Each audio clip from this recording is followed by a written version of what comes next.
You have doors falling off them. Just give up at this point and design a new plane. It's not a good sign, Charlie, when your doors fall off your plane. I didn't think I would have needed to say that, but it's true.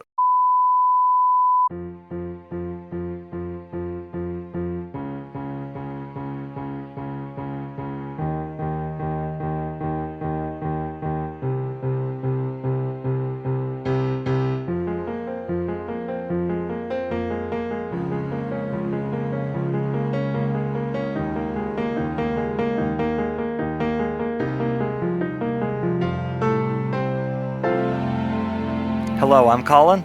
And I'm Charlie. And welcome to the C&C Talks podcast, episode 2 of season 3. Just a reminder, we release episodes every week, and we talk about politics, world events, and sports. As of taping this, it is currently Wednesday, January 10th, 2024, at about 8 p.m. Pacific time. And we have a pretty busy show today, and we're going to start things off on Capitol Hill, as we seem to do a lot these days. A lot's going on up there. We were supposed to record this on Tuesday, some technical difficulties.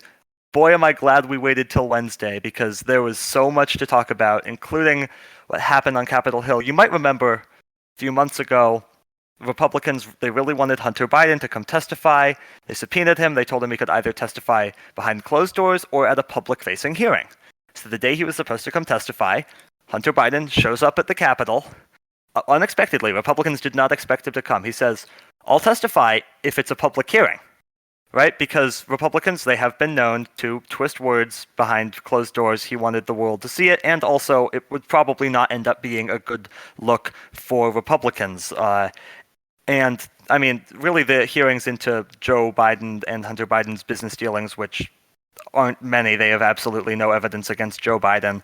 The hearings have already not been great for Republicans, but anyway, in this hearing a few months ago, they refused to let Hunter Biden testify publicly, and they said they were going to hold him in contempt. So then today, as of when we're recording this, Wednesday the 10th, they held a debate in the House Oversight Committee led by Republican James Comer of Kentucky over whether to hold him in contempt. And they never ended up actually taking a vote on contempt because, well, the debate went too long that they had to postpone that. So, I mean, obviously, going very, very well, a completely organized committee.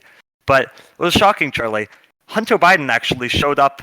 He sat in the audience at this hearing, well, for most of it, because once Marjorie Taylor Greene started talking, he got up and left, something that's quite understandable, honestly, when you consider that she has showed pornographic content of him at House Oversight Committee hearings. She is literally engaging in revenge porn as a member of Congress against Hunter Biden, which is obviously ridiculous. But I would say Democrats, the clear winners of the hearing, they were organized, they came in with a clear message. Essentially, the Republicans are hypocrites for trying to hold this guy in contempt because there's 3 members of this committee on the Republican side, Jim Jordan, Andy Biggs, Scott Perry, all of whom refused to comply with their lawfully issued subpoena back in 2022 for the January 6th committee.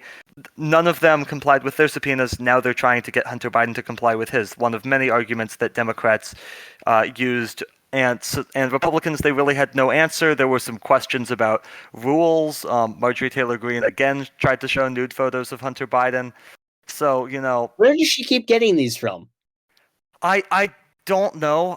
She somehow Honestly, has them. I don't want to know, actually. Yeah, I don't know if she has them legally or not. I hope she has them legally, but it seems unlikely. Her showing them seems quite illegal, especially at a congressional hearing that is broadcast on television. So it's, at the very least, unethical and quite possibly illegal what she's doing, especially if this is actually revenge porn, as I think it pretty clearly is, Charlie. Yeah, now let's move on to the 2024 election season. We had another debate in Iowa with only 2 candidates this time. It was only Ron DeSantis and Nikki Haley that wrapped up as of just a few hours before we recorded this. The Iowa caucuses are on Monday. This is huge for the GOP primary. It will really truly inform us of where DeSantis, Haley, and Trump stand in terms of the party. This will have huge effects on that party, on the country, and really how we're looking at the 2024 election. When we come out of Iowa, next week, when we record next week, I think we'll have a much better idea of what we're looking at for 2024. Likely looking at a Trump-Biden rematch. Who knows, though? Maybe Haley comes out of nowhere. Maybe DeSantis pulls something out. But those are looking increasingly unlikely. And this actually comes just today, actually, with Chris Christie suspending his campaign. He's against Trump. He's one of the more anti-Trump Republican candidates who is running, and he has suspended his campaign to help assist the Republican candidates that are not Donald Trump. The only main state, really, that he was pushing for was New Hampshire. He had about 9% of the vote.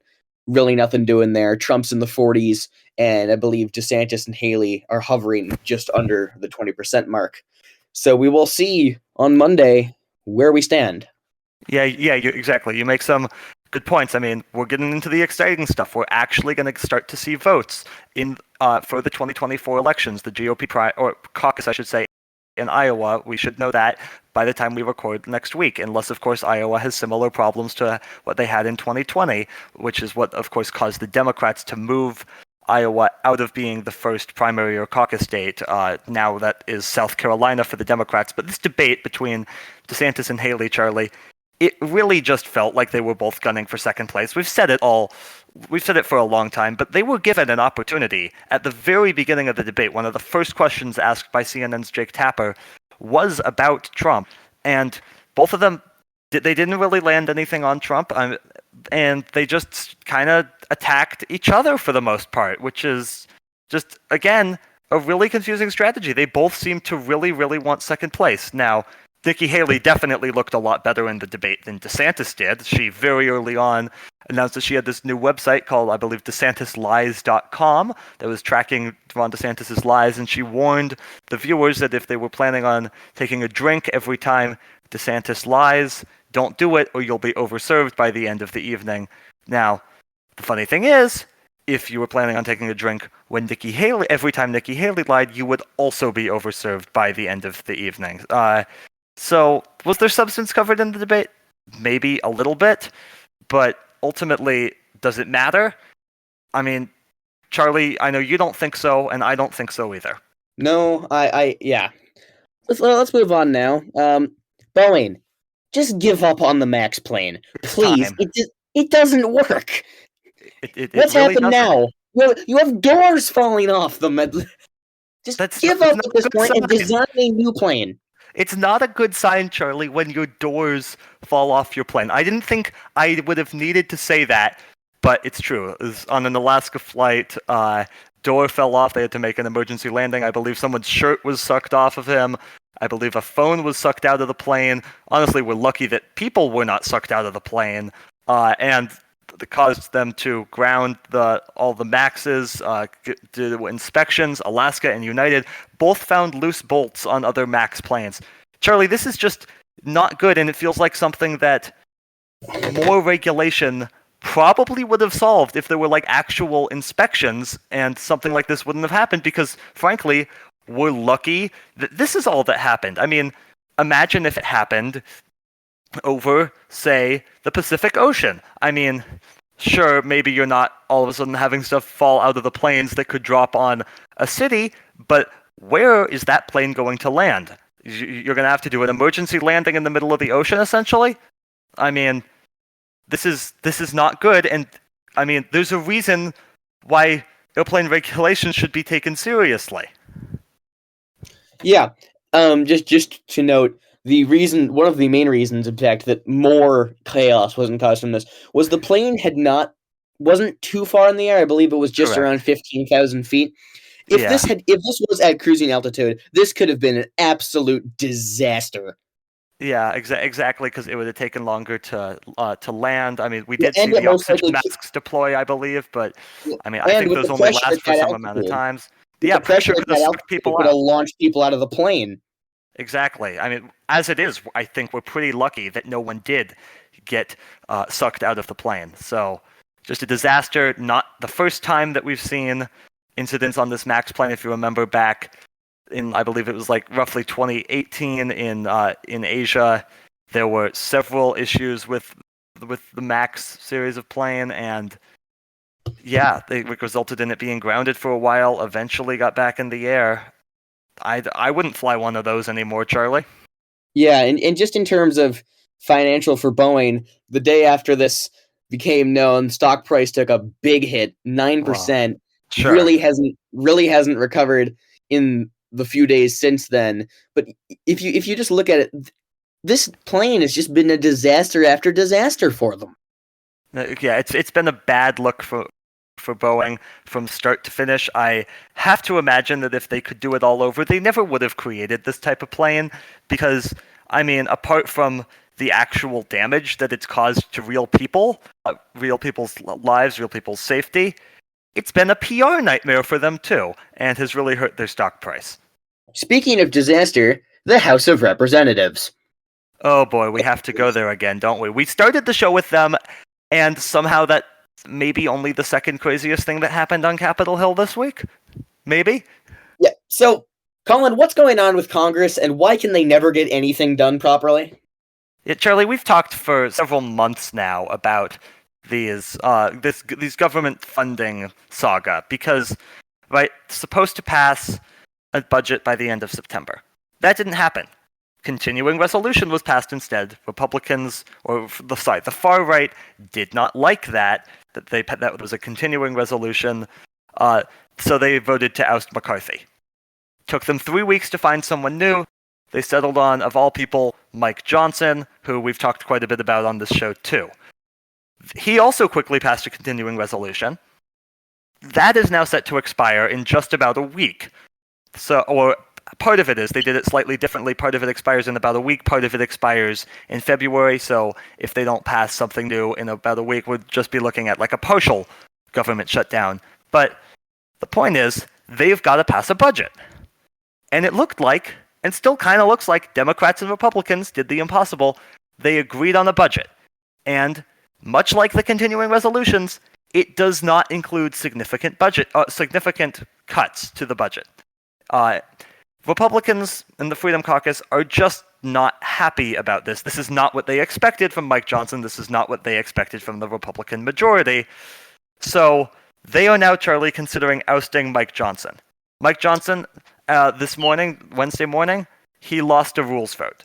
Losing a rules vote used to be this very rare thing. Pelosi, I believe, only lost one or two in her entire career as Speaker. I believe that there's been at least a half dozen just in the last year in this Republican Congress. This is just a nightmare for Republicans who are proving over and over again that they are incapable of governing, and that we may be looking at yet another saga involving who the next Speaker of the House will be. Yeah, and the one thing that I can definitively come out of this, if Mike Johnson is booted, is no one is stopping Hakeem Jeffries from breaking the record of most votes for Speaker of all time. Absolutely not, but who do you even choose at this point? Because who is going to be conservative enough for the right? I mean, Jim Jordan was, but Jim Jordan couldn't get the moderate votes. We know that he was roughly 20 votes short. He's not going to get it. Who else is there that could actually get it? I don't see anyone. To be fair, I was shocked that Mike Johnson was able to get the votes. I mean, he kind of came out of nowhere, but I had been saying that I don't think there's anyone in the Republican caucus who can get to 218. So I was wrong there, but they're going to have to pull another rabbit out of a hat if they do indeed go down the path of booting Mike Johnson. So, speaking of just things that don't work, we've already talked about the House of Representatives. We've already talked about Boeing. Now let's get to the NRA, because they're in some trouble. Colin, what's going on? Yeah, on the eve of the trial, Wayne LaPierre has resigned from the NRA. He was in really, really big trouble. This organization obviously being sued to dissolve them because they were essentially using it just to funnel money to themselves, which is, as you might expect, not something you're supposed to do. So Wayne LaPierre leaving the organization in what seems like just an attempt to run from the legal troubles, and I mean, couldn't have happened to a better guy, Charlie. No, just for those who do not know, he is the leader of the. He's been an executive at the NRA for just over 30 years. Yeah, and he's had a big role in some absolutely horrific policy to protect gun owners and honestly hurt lives. We've discussed gun violence a lot on the show, and LaPierre has been one of the biggest obstacles to meaningful change. Yep. Now, as if things couldn't get stranger and weirder and more chaotic, Jeffrey Epstein. Fun, right? Real fun guy. Real fun guy. Some legal documents of his were regarding him were released. It was not the full Epstein list that everyone seemed to think we were getting, even though that was probably an assumption that no one really should have taken seriously. But there was some stuff released. There may still be more to come. And it implicates some pretty important people, Charlie. Like Stephen Hawking. Stephen Hawking, somehow. Trump, Bill Clinton, Alan Dershowitz, who was accused of raping minors. Just not a good look for any of these people. Joe Biden. Or Jimmy Kimmel. We'll get to that coming up at the end of the show. Oh, Colin, we will get to that. Yes, we will definitely get to Aaron Rodgers in our sports section, even though we could really put it anywhere in the show and it would fit in just perfectly. Charlie, you want to talk about Lloyd Austin, the U.S. Secretary of Defense, for a minute? Yes, why don't we do that? Lloyd Austin had prostate cancer. He did get surgery for that. And then he got a urinary tract infection. The only problem is he didn't tell anyone about this. The executive branch didn't seem aware. His second-in-command, I believe, was on vacation during this. So this seems like a breakdown in the U.S. defense, doesn't it? Yeah, it seems like this could definitely endanger national security. Considering that one of our biggest international rivals is currently in a war and at any moment could hit the nuke button. Yeah, and there's the whole conflict in Israel and Gaza, right? So it's just, you've got to let someone know. I don't know, does the blame fall at his feet? I mean, at least somewhat it does, but is one of his aides also somewhat responsible for this? This seems likely, but either way, not a great look for Austin, not a great thing for the country, as this did likely put the country in a lot more risk than it would otherwise be. And obviously, though, we are rooting for Lloyd Austin to get through the prostate cancer and anyone battling cancer. Yes, I believe that he has had surgery for that and is currently recovering from that. But let's get to Israel for a minute here. They had carried out 2 missile strikes and killed a Hamas leader. We talked about that a few weeks ago, and now they've taken out the leader of Hezbollah, the Iranian-backed military group in Lebanon, and they have now begun exchanging fire with the IDF in the north of Israel. So possible expansion of this conflict. I know we've talked about how is this going to evolve and how is it going to change. Both Hamas and Hezbollah are both backed by Iran. How does that play into it? This is a developing story, and we will get to more of that as we know more about it. Really rapidly developing situation. Israel has also said that they are going to be scaling back operations in northern Gaza and focusing more on the south to continue to attack Hamas. Speaking of which, South Africa is now moving to get they're doing something with the UN courts to attempt to implicate Israel for war crimes in Gaza. South Africa, which had been under an apartheid regime since independence till the 1990s, has been very pro-Palestine in its rhetoric with Israel since this war started, and even before that. But let's finish off our world events section. I know that Colin, real quick, was going to talk about Trump to end politics, but I do real quick wanted to talk about Ecuador, because a few days ago, there was a interesting event where a gang leader had escaped from prison, and just days after that, there were huge uprisings in several prisons. There was an incident where gunmen stormed a TV station. Police later came in and arrested those people. But the president has now declared a 60-day state of emergency. And this is interesting because Ecuador had been relatively stable, but now it just seems to be devolving into this disaster. The president I'm not going to try to pronounce his name, but he's ordered the military to neutralize these gangs, which have been declared terrorist organizations by the Ecuadorian government. So this is, again, rapidly developing situation, and we will be continuing to talk about this in the weeks to come as we learn more about it and the situation evolves. Now, Colin, you wanted to get to the Trump immunity case, given what's going on with him and his possibilities of running in 2024 or being pushed off the ballot in Colorado and Maine.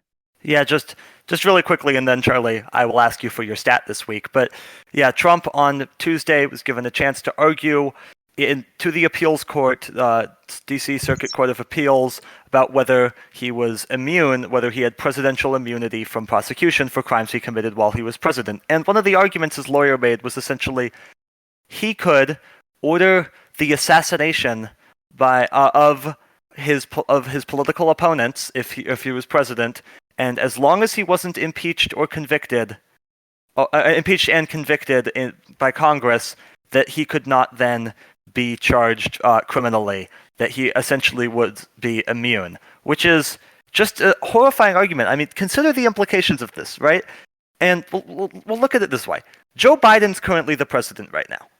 The argument that Trump's lawyers essentially made is that Joe Biden could order the assassination by the military of Donald Trump, and then because back in 2021, Trump's lawyers argued that you can't be impeached if you're no longer in office, he could then resign from office before he gets impeached for that, and then so he can't be impeached for that, and all of a sudden now he's immune from facing any consequences for murdering a political opponent. That's the argument that this guy made. That's not normal. That's not something that you see in a democracy. And it really says a lot about Trump, too, that he thinks that his best legal argument is not he didn't do the crimes, but that his best legal argument is that he's allowed to do the crimes. That really, I think, just speaks volumes, Charlie. And now, finally, I will ask you for your stat this week. All right. So, 2024, we are into an election year. And this is looking like, just like 2020, that this, depending on who runs and who is the nominees, this could be close. Let's talk about an election that was the opposite of close. Which election is the biggest blowout in Electoral College history? Gotta give me the candidates and the Electoral College votes. Yeah, so we're talking about how many, but based on number of electors, not based on like percentage of the popular vote. Yes. Nope. It's Electoral College votes. Okay, so there were two races where someone won 49 states, and then the Democratic candidate then won D.C. and another state. In 1972, Nixon won 49 states, all except, I believe, Minnesota. No. Except Massachusetts and D.C. And then in 84, I believe Reagan won 49 states, all except Minnesota and D.C. But which one was a bigger blowout? I think Reagan. I'm not sure. I think it was Reagan in 1984. It was? Okay. Yep. And so that election was against Mondale. Yep. How many votes did Reagan get? It was, let's see, D.C. has 3. And Minnesota, at least right now, has roughly 10. So it was maybe a bit bigger than that. So go with like 524 maybe. You were off by 1. It's 525 because in 1972, Massachusetts had 14. I think they now have like 10 or 8.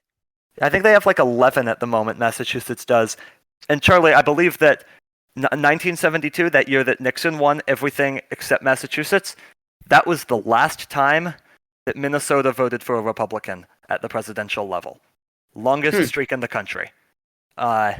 Which is, right. I mean, pretty incredible when you consider the margins. It doesn't have the largest margins, but Democrats continuously win that state. All right, and with that, let's get to sports. Let's start off with the national championship. Jim Harbaugh finally gets it done. Wait, Charlie, do I have a chance to say who lost this one? Go ahead. The Washington Huskies lost the national championship game, and ended the longest losing streak in the country. Right, Charlie? Sorry, the longest winning streak in the country. Right? Yep. Talk. All right. Well, Michigan won the game 34-13. That is not reflective of how this game went. If you're looking for like really objective final score, I'd say 13-20. Michigan got out to an early lead, two running touchdowns. They had a huge first quarter on the ground. Washington couldn't really climb back in. Penix just didn't look right out there. He had a couple of really befuddling throws, and really, I knew the nail in the coffin was the interception to start the second half. Sure. It didn't matter what happened the rest of the way. That game was over with that play. Sure. If we're being honest, Charlie, Washington was lucky to only be down 7 at halftime. They were outplayed in every way in the first half, and somehow they got back in it at the end, scored a touchdown, and got within 7. And then, yeah, you said they threw that interception. Penix did look off. You're right. I think he was maybe playing slightly injured because, well, he kept getting hit. He had no time to throw the ball, so it's not the darts from Penix that we're used to seeing. And ultimately, the Washington offense just couldn't do anything in the second half. No, they couldn't. Now, let's get to another thing. Colin, this isn't as good for you. Week 18 of the NFL. We'll get to our fantasy league in a minute here. But we had some big games, big implications. Saturday night, Texans, Colts, whoever wins gets into the playoffs. 4th and 1. Minshew throws it. And it ends in disaster. They drop a 4th and 1 pass that was right to him. So this was, I believe it was their third string running back. Why was Jonathan Taylor not on the field? Like, that's not a rhetorical question. Why was Jonathan Taylor not on the field? I genuinely want to know the explanation from the coach as to why Jonathan Taylor was sitting on the sidelines. That's just blown. You messed up. There's nothing else to say to that. Pittsburgh, though, they did win, which got them into the playoffs, beat Baltimore after Baltimore sat all their starters, Charlie. And then we get to Sunday. What games really stuck out to you from that Sunday in the National Football League? Well, let's get to the game that really affected fans up here. Seahawks, Packers. Packers lose, Seahawks win, they're in. Packers win and they're in. Seattle gets their end done. And the Bears just fall apart in Lambeau. Of course they do. It's the Bears in Lambeau. Just some other things to comment. The Saints smashed the Falcons, but they were in the same boat. They needed Seattle and Green Bay to lose. Neither of them happened. Baker Mayfield and the Bucs take the South by beating the Panthers. Just an awful first year for the Panthers. People were thinking 7 wins, 2. They got 2, and they don't even have the first overall pick. Jets get a win against a Patriots team. Is Bill Belichick done in New England? Yeah, we'll get to the coaching carousel in a second, but I have to imagine that he is. It's been a disaster, and honestly, has really hurt his legacy. I think the way that he's performed as a coach without Tom Brady on his team. Oh, absolutely. And the last few games I want to get to is Bills Dolphins shootout for the division. Bills take it. They'll be playing Pittsburgh. The Dolphins collapse, lose the division. Speaking of collapses, oh my, Jacksonville, what are you doing? It's bad. You lose to the Titans. They collapsed. They lost to the Titans. But I think the biggest thing I got out of this week, the biggest thing is the Eagles are going to lose in the first round. Yes. The Eagles are they've done. Been awful. The last several weeks they've been a disaster. Now the question is, if they lose to the Bucs, do we see a coaching change in Philadelphia? I mean, last year Nick Sirianni, he was a first-year coach last year, right? They did it to Doug Peterson 2 years after they won the Super Bowl. But this is 1 year after what I believe was a first-year head coach, right? Took them to the Super Bowl. So I don't see that happening. And a couple notes on just a couple more of these games. Miami can't win a big game at all. Neither can Dallas. Oh, sure, but second note, really sure that NFL fans are just going to be absolutely delighted when they have to watch Dolphins Chiefs this next weekend on Peacock. This is his going to be third thrilled season. with that. Oh, his third season. Okay, yeah. Everyone's going to be thrilled with that decision to put that game on Peacock. Broncos lose, finish under 500. They're coming back to Seattle next year. We'll see if Russell Wilson's on that team. I kind of doubt it. And then final comment on this. 2 straight years, there's been a situation where the Packers win, they make the playoffs. The Seahawks win and the Packers lose. The Seahawks make the playoffs over the Packers. And it's 1-1. One of them, Seahawks won, Packers lost. The next year, Packers won, so what the Seahawks did didn't matter. Which of those years was the year that the Packers had Aaron Rodgers, Charlie? The one that they collapsed against the Lions and missed the playoffs. Yep. Jordan Love should be with that team next year, clearly. Real quick, can we stop letting the Packers draft quarterbacks? Yeah, I know, right? It's so annoying. I have a ton of respect for Jordan Love because he doesn't seem to be quite as bad of a person as the Packers' last 2 star quarterbacks. But I was really impressed with him this year, especially down the stretch, getting Green Bay back into contention and ultimately into the playoffs. Yeah, and now that we have our field set, let's see who's playing this week. We got 6 games. We got a ton of storylines here. We got Texans, Browns. CJ Stroud leading his team to a division title in his first season. He is the rookie of the year.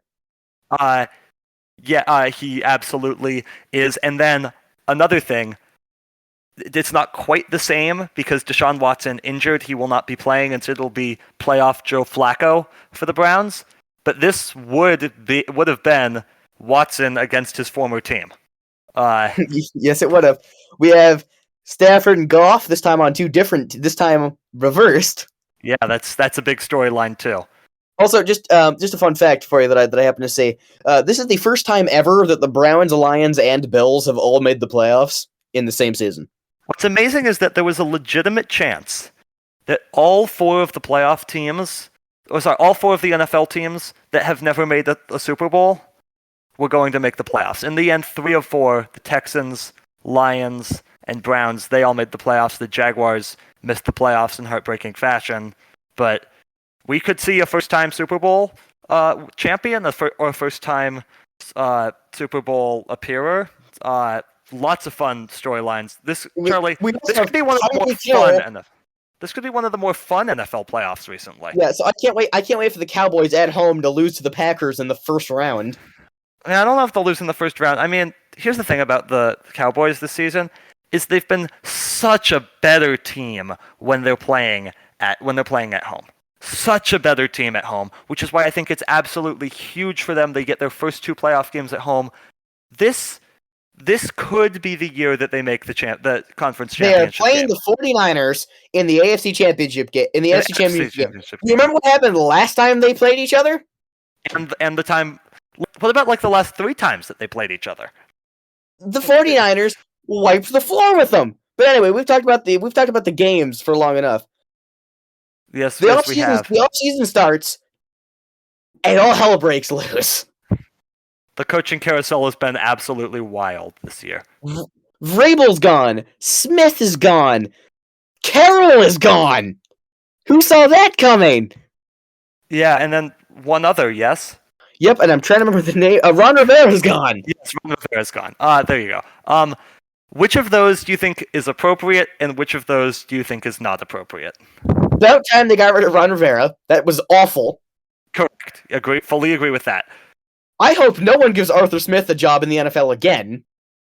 No, that was a disaster for Arthur Smith this year. I think firing Mike Vrabel was stupid. Yeah, I agree. He seems to be a very respected coach. Yeah. He has been great for that team, and you let him go after one bad season. Admittedly, the Titans are in a bad spot. 2 bad seasons. 2 bad seasons. The Titans are in a bad spot. It's really not great for them. Derrick Henry. Yep. Can they keep Will Levis healthy? Well, I think they can if they don't play the Texans. Well, that's not an option given that they're in the same division.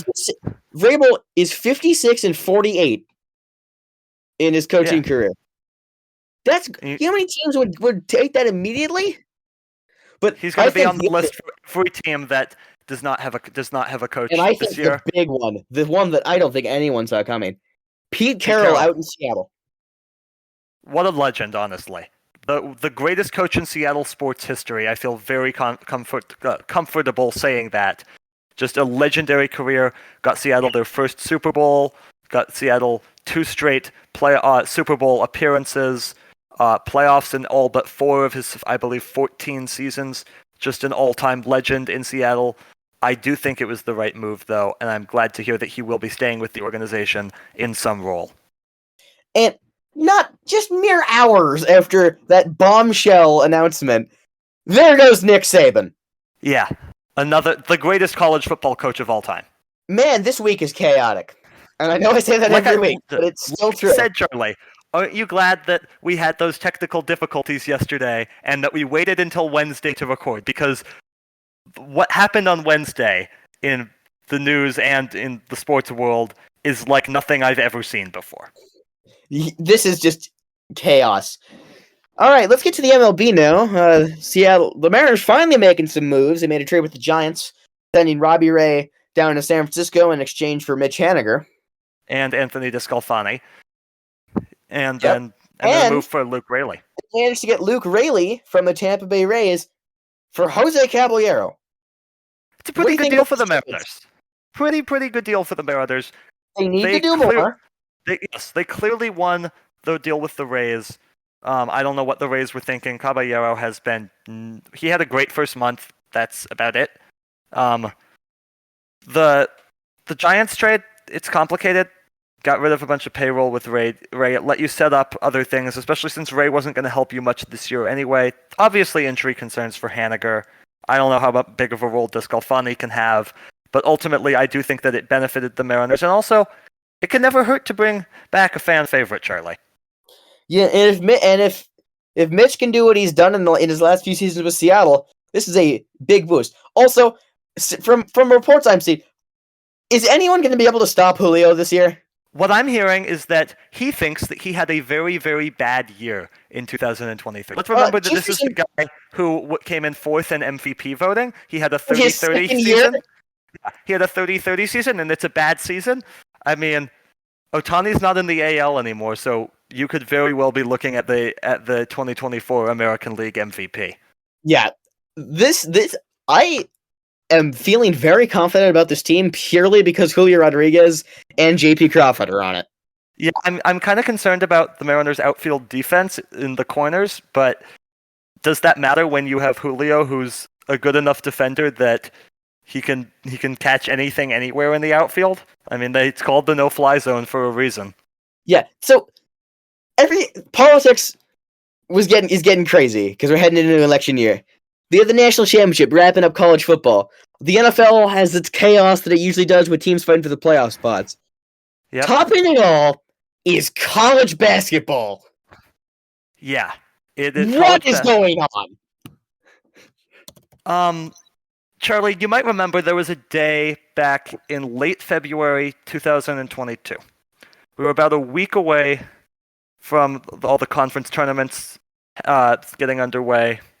And then this one Saturday, the top 6 teams in the country all lost. I remember that. The greatest day in college basketball history.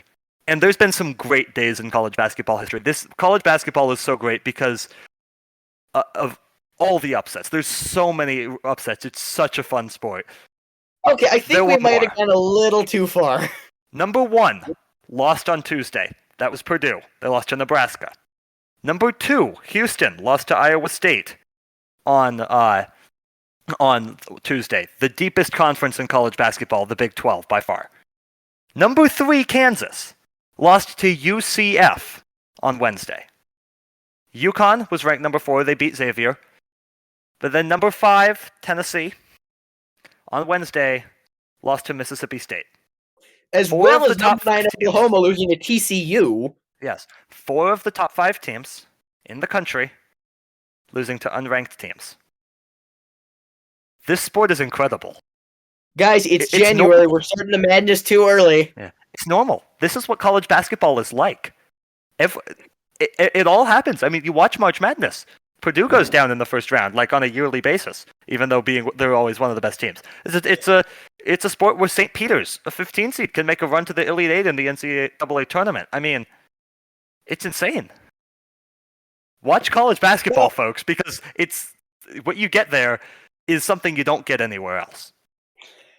Now, I remember just a few days ago, just last week, we talked about Kimmel and Rodgers.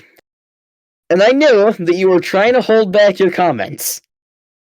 This week will not be like that. Colin, go right ahead. Yeah, so we talked about it a bit last week, but stuff was a lot more up in the air last week. Stuff is pretty settled now that we're recording this on Wednesday night. Of course, more could come out. More will come out. We'll see if lawsuits happen.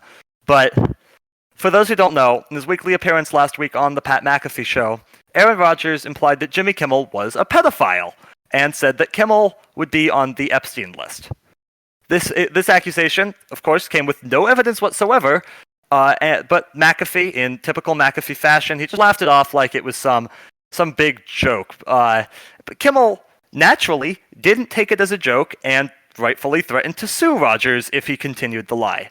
And as we mentioned earlier, some Epstein documents, they were released last week, though we believe that there are more to come, and Kimmel's name did not appear on any of these Epstein documents. Now, presumably because McAfee's show is on ESPN, which is owned by Disney, the same company that owns ABC, which is where Kimmel's show is, McAfee gave an apology the next day, came off as extremely insincere. He just said it was trash talk. Aaron Rodgers was just trash talking. He also trashed a powerful ESPN executive for trying to sabotage the show. Of course, ESPN essentially gave Pat McAfee full creative control over the show. It's more like a licensing agreement that Pat McAfee has with ESPN. Get into that a bit more in a minute. But to state the obvious, calling somebody a pedophile is not trash talk, Charlie.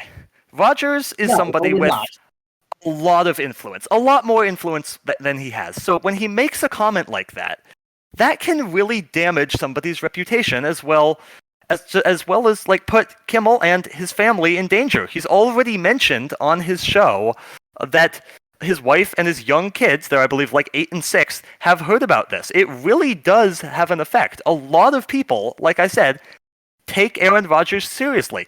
They shouldn't, but they do. And in the wake of this, when the Epstein documents were released, there were people photoshopping Kimmel's name into the documents and spreading them around online. So, Charlie, it would seem to me the case for defamation is pretty clear-cut. But that brings us to this week, when, for whatever reason, ESPN, they still thought it would be this okay thing to allow Rodgers to appear once again on the Pat McAfee show, as he's done every week this NFL season, even though Rodgers has been doing nothing this NFL season because he got injured the first week of the season and kept promising a return that never happened. So, Rodgers appeared. He had been promising a response to Kimmel's lawsuit threat and attack of Rodgers on Jimmy Kimmel Live. And, predictably, even though no evidence emerged of Kimmel being associated with Epstein, instead of apologizing, what did Rodgers do? He doubled down. He said he wasn't stupid enough to make those accusations if he didn't have evidence. Or, in other words, implying that he had evidence of this, which is another damaging lie here. So that's essentially what happens, or what happened. Now, I have two main points I want to make. One of them is about what might happen with McAfee and ESPN, but I'll get to that in a minute. I'll start with this. Why on earth does anybody take Aaron Rodgers seriously?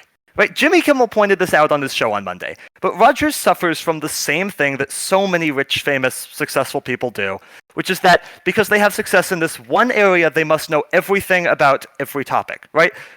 We see it with Elon Musk, we see it with Kanye West, we've seen it with Joe Rogan. So many people do this. Rodgers essentially thinks because he's able to throw a ball really well, that he must be blessed with this just amazing knowledge and talent and all that. But in reality, Rodgers went to community college, got into Cal, solely because he was able to play football, got in on a scholarship, and did not graduate. But no, he definitely knows more about vaccines than medical experts who have spent their whole life studying them, something he keeps bringing up over and over, and instead promoting a horse dewormer as something that someone should take to fight COVID because that's what he found online, so it must be true, right? This guy does not know what he's talking about with vaccines because he's not an immunologist. He's not a doctor. None of that. And yet he still thinks that he knows better than anyone else, and then he lied about his vaccine status too back in 2020, and then when he got COVID and predictably told everyone, and everyone was upset, rightfully so, and now he's like, well, you can't judge me fairly if you're vaxxed because it means you're against me. No, it's not about this. This is about you being a deeply unserious person. He's gone completely off the deep end. He's lied about everything. I mentioned the vaccine stuff, but he also says he doesn't care what people think about him. Okay, well then why, when you went on the Pat McAfee show, did you bring up all the things that people have said about you that hurt you? You aired your grievances about Nick Wright, about Ryan Fitzpatrick, about Jimmy Kimmel, about everyone who may have wronged you with their words. But apparently I'm supposed to believe that he doesn't care what these people think about him. Right? His ego's so big, he can't possibly apologize for this incident, or else that would deal a fatal blow to his ego. And whatever happened to the whole thing about, oh, I'm going to come back this year. Oh, yeah, right. That was just a ploy to keep himself relevant. But once he can't use that anymore, he just finds a crappy TV host who will platform him no matter what he says, ideally will pay him millions of dollars to appear on his show, as Pat McAfee does, and then start spouting BS to someone who said about someone who said something mean to you, and you claim that they are a pedophile, which is how you know that the word pedophile no longer means anything to these people. The right wing they've just used it to describe people that they don't like, similar to how they've used the word woke. You don't like someone? Oh, they must be associated with Epstein. Someone made a joke about you that you don't like? Probably a pedophile. You see where I'm going with this? They use this rhetoric to describe anyone who disagrees with them, and that has no place in our political discourse, though I guess I could see why the far right wants to take meaning away from the word pedophile. After all, Donald Trump, their hero, has been credibly accused of raping children, and it feels like every other day we hear about some evangelical leader getting arrested for child sex abuse, so it's not real surprising that Republicans don't actually care about pedophilia.